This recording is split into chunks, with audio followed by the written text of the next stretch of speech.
ꯑꯗꯨ ꯃꯤꯃꯤ ꯁꯤꯡꯖꯨꯁꯦ ꯃꯤꯃꯤ ꯁꯤꯡꯖꯨꯁꯦ ꯀꯩꯅꯣ ꯇꯧꯒꯦꯁꯤꯒ ꯀꯩꯅꯣꯁꯦ ꯃꯤꯃꯤ ꯍꯥꯞꯆꯤꯜꯂꯒ ꯁꯤꯡꯖꯨꯁꯦ ꯇꯧꯁꯦ ꯁꯤꯁꯦ ꯊꯝꯈ꯭ꯔꯒꯦ ꯑꯩꯅ ꯇꯣꯈꯥꯏꯍꯧꯗ꯭ꯔꯦ ꯃꯤꯃꯤꯁꯦ ꯍꯥꯟꯅ ꯉꯁꯤꯁꯦ ꯃꯁꯔꯨꯝ ꯊꯣꯡꯒꯦ ꯑꯩꯈꯣꯏ ꯃꯤꯇꯩꯗ ꯍꯥꯏꯔꯒ ꯂꯩꯕꯥꯛ ꯃꯔꯨꯝ ꯍꯥꯏꯕꯅꯦꯕ ꯁꯤꯁꯦ ꯈꯪꯗꯦ ꯂꯩꯕꯥꯛ ꯃꯔꯨꯝ ꯍꯥꯏꯕ꯭ꯔꯥ ꯀꯩꯅꯣꯝꯗꯤ ꯍꯥꯏꯕꯅꯤꯀꯣ ꯑꯈꯪꯕ ꯃꯌꯥꯝ ꯌꯥꯎꯔꯗꯤ ꯍꯥꯏꯕꯤꯔꯛꯎ ꯁꯤ ꯃꯃꯤꯡꯁꯦ ꯃꯤꯇꯩꯗ ꯀꯔꯤ ꯀꯧꯔꯦ ꯍꯥꯏꯁꯦ ꯍꯥꯏꯗꯤ ꯃꯁꯔꯨꯝꯁꯦ ꯐꯖꯅ ꯆꯥꯝꯃꯦꯕꯁꯦ ꯑꯩꯅ ꯐꯖꯅ ꯆꯥꯝꯃꯦ ꯍꯧꯖꯤꯛ ꯇꯪꯉꯥꯏ ꯊꯣꯛꯑꯒꯦ ꯈꯥꯡ ꯁꯥꯅ ꯑꯩꯅ ꯊꯥꯎ ꯍꯥꯞꯄꯦꯕ ꯖꯤꯔꯥ ꯍꯥꯞꯆꯤꯜꯂꯁꯦ ꯑꯗꯨꯒ ꯇꯦꯖꯄꯇꯥ ꯍꯥꯞꯆꯤꯜꯂꯁꯦ ꯑꯩꯅ ꯁꯤꯒꯤꯁꯦ ꯇꯤꯜꯍꯧꯒ ꯆꯅꯝꯒ ꯁꯤꯡꯒꯅꯦ ꯃꯣꯔꯣꯛ ꯑꯉꯥꯡꯕ ꯑꯩꯅ ꯑꯃꯅꯤ ꯈꯛ ꯍꯥꯞꯆꯤꯜꯂꯦ ꯁꯤꯁꯨ ꯍꯥꯞꯆꯤꯜꯂꯁꯦ ꯖꯤꯔꯥꯁꯦ ꯀꯩꯅꯣ ꯇꯧꯔꯦ ꯃꯆꯨꯁꯦ ꯀꯩꯅꯣ ꯕ꯭ꯔꯥꯎꯟ ꯀꯂꯔ ꯑꯣꯏꯔꯝꯁꯤ ꯍꯥꯞꯆꯤꯜꯂꯦ ꯍꯧꯖꯤꯛꯁꯤ ꯇꯃꯥꯇꯔꯁꯤꯁꯨ ꯍꯥꯞꯆꯤꯜꯂꯁꯤ ꯇꯤꯜꯍꯧ ꯆꯅꯝ ꯀꯩꯅꯣꯁꯦ ꯕ꯭ꯔꯥꯎꯟ ꯀꯂꯔ ꯑꯣꯏꯔꯝꯃꯤꯅꯅꯦ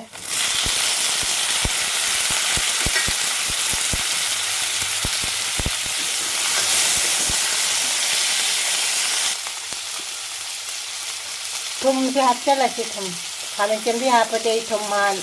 से हापी खामें चंबी से थुना हाइदी मुन्ना बेयना आई मोटो से हापचलगे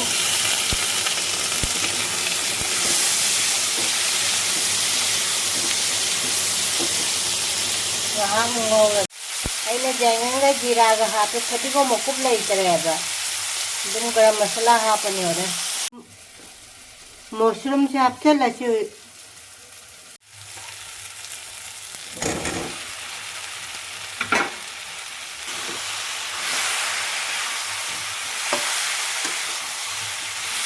फजना गौरते मशरूम से फजना गौरी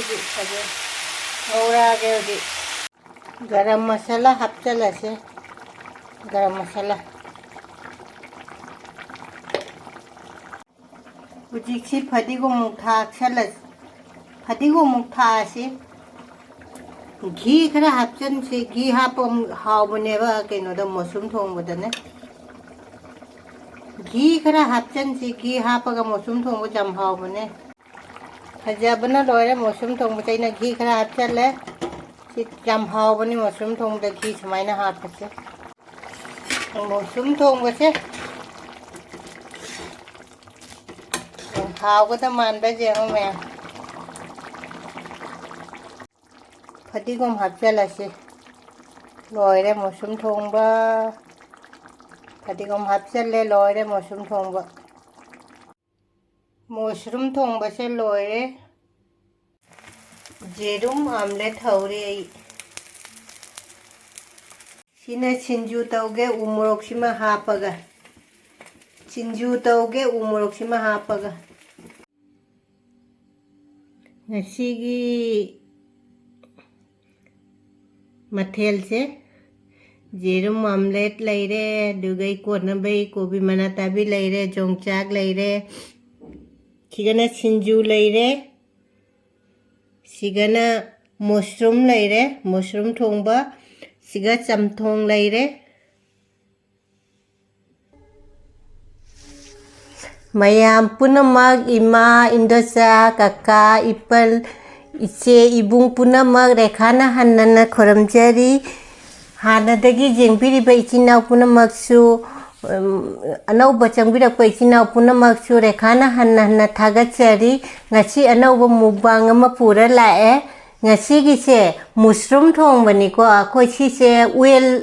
कई लेबाकता कइनो तौबा उएनदो दुनेबसे सिसे आइदी खोई हाइनाबनिको लेबाक मरुम का हाइनाबनिको अदुनि ngasi सिसे दुगै सिना चमथोंग अमा लेरे दुगै सिंजू मा जावरे मिटैगी खोई सिंजू जावददी चाक हिंजांग से हावतबदो सिंजूम लेरे दुगै जेरुम आमलेट अमा लेरे जोंचाक जावरे दुगैगी कोनबै कइनो लेरे कोबी मनाताबी अदु मिमी सिंजूसे कइनो तौगेसिगा कइनोसे मिमी हापचलगा सिंजूसे तौसे ꯊꯝꯈ꯭ꯔꯒꯦ ꯑꯩꯅ ꯇꯣꯠꯈꯥꯏꯍꯧꯗ꯭ꯔꯦ ꯃꯤꯃꯤꯁꯦ ꯍꯥꯟꯅ ꯑꯗꯨ ꯁꯤꯒ ꯑꯗꯨꯝ ꯇꯣꯠꯈꯥꯏꯔꯁꯤ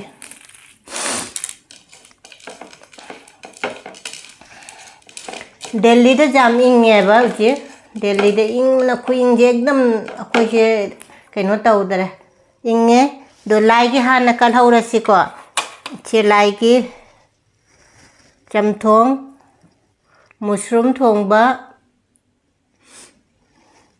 ꯑꯗꯩ ꯌꯣꯡꯆꯥꯛ ꯑꯗꯨꯒꯩ ꯁꯤꯡꯖꯨ ꯁꯤ ꯂꯥꯏꯒꯤꯁꯤꯒ ꯊꯝꯃꯁꯤ ꯑꯗꯨ ꯂꯥꯏꯒꯤ ꯀꯠꯂꯁꯤ ꯃꯌꯥꯝ ꯆꯥꯃꯤꯟꯅꯔꯁꯤ ꯉꯁꯤꯗꯤ ꯃꯨꯁꯔꯨꯝꯅ ꯍꯥꯟꯅ ꯀꯩꯅꯣ ꯇꯧꯔꯁꯤꯀꯣ ꯃꯨꯁꯔꯨꯝꯁꯤꯅ ꯍꯥꯟꯅ ꯆꯥꯕ ꯍꯧꯔꯁꯦ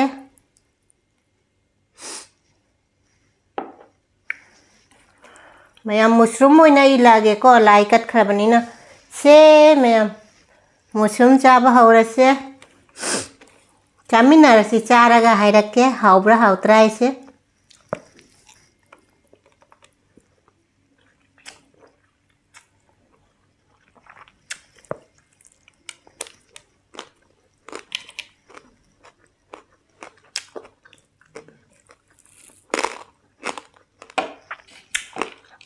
ꯁꯤꯡꯖꯨꯁꯦ ꯌꯥꯝ ꯍꯥꯎꯋꯦ ꯎ ꯃꯣꯔꯣꯛꯅ ꯃꯦꯠꯂꯤꯕ ꯉꯁꯤꯗꯤ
ꯆꯨꯝꯊꯣꯡꯒꯤ ꯈꯨꯍꯥꯎꯁꯤꯗꯤ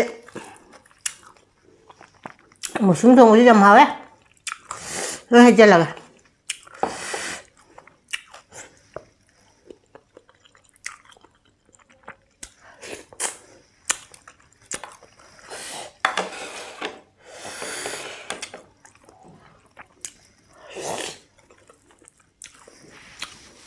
ꯐꯨꯔꯤꯠꯀ ꯇꯥꯈꯠꯈꯤꯑꯦꯗ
진주에 좀 하.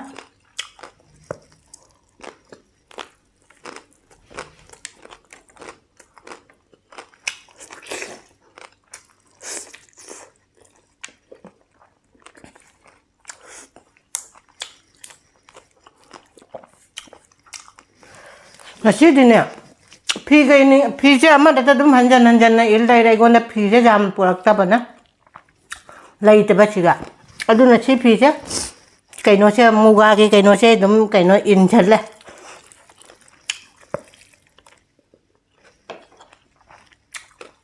mayam jai tan sisu dum in ba ko khoi mitei ne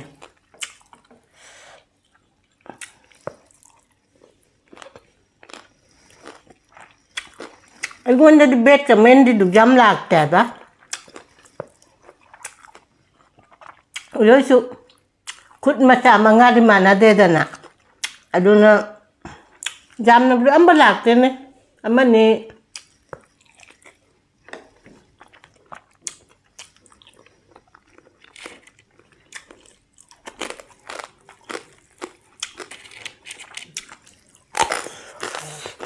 hơi bộ khi dặm hấu à phui chơi đúng chôn theo đọc ạ chạc tốt cái này tàu bạ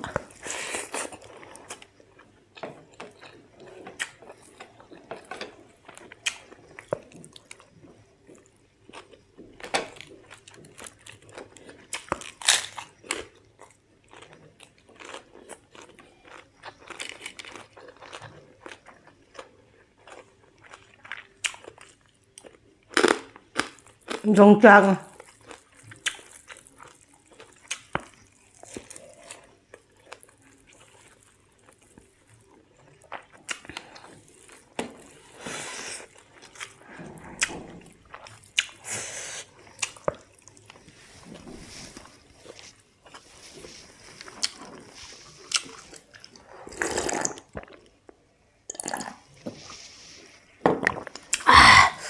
chúng tôi biết thắc bao nhiêu mahal sih dek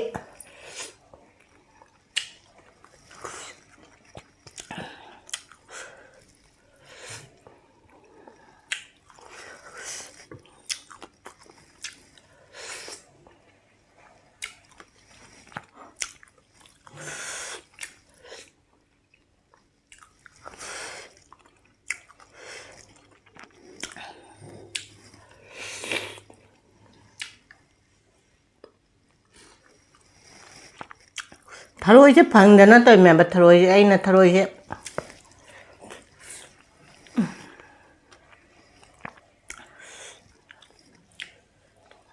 anh hồi trái để lấy ta để tharoy chứ na ha na cha ra nè tharoy phẳng để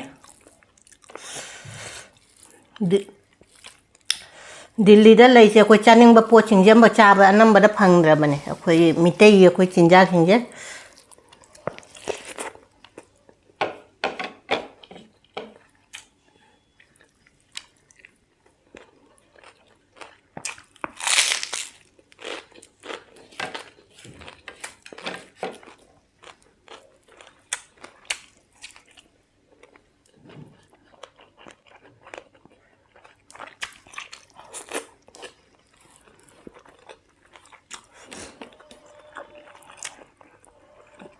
một số người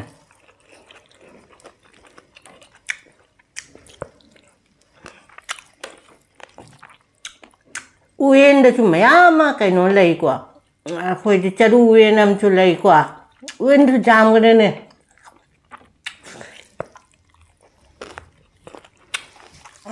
ama no u da ka chu kai no to bu chu lay me ni kwa le ma cha chu lay charu uyen du jam hao le hồi charu pum dharaga chau bodo ru jam hao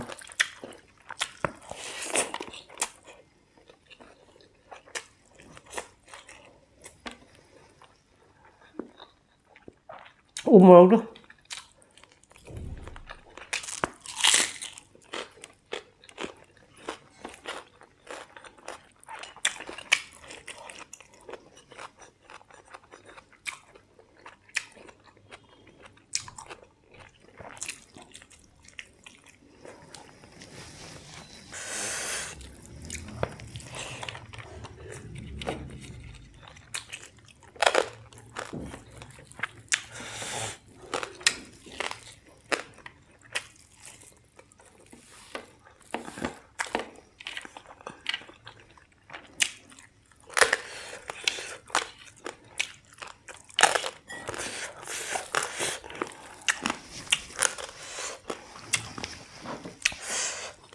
ꯆꯝꯊꯣꯡ ꯍꯥꯞꯆꯤꯜꯂꯒ 또 푸릇푸릇 싸게.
이게 정말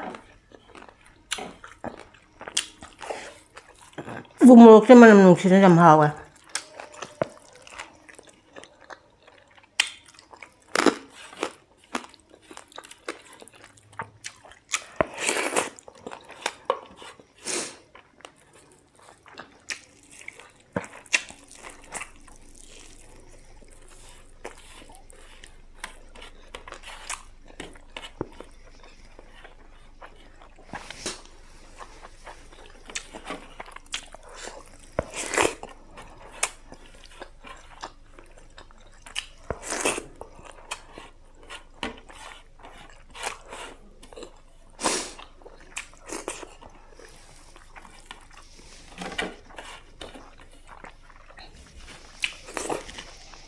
Masih buka mencanggar saga.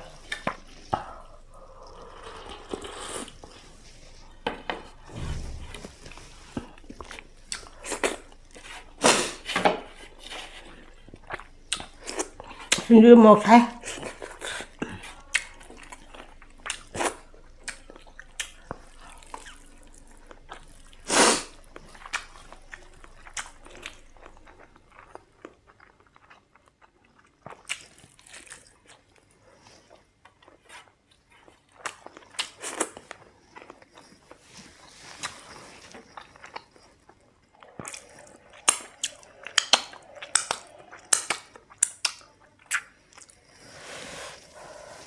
Mayam ngasi nyam hawa re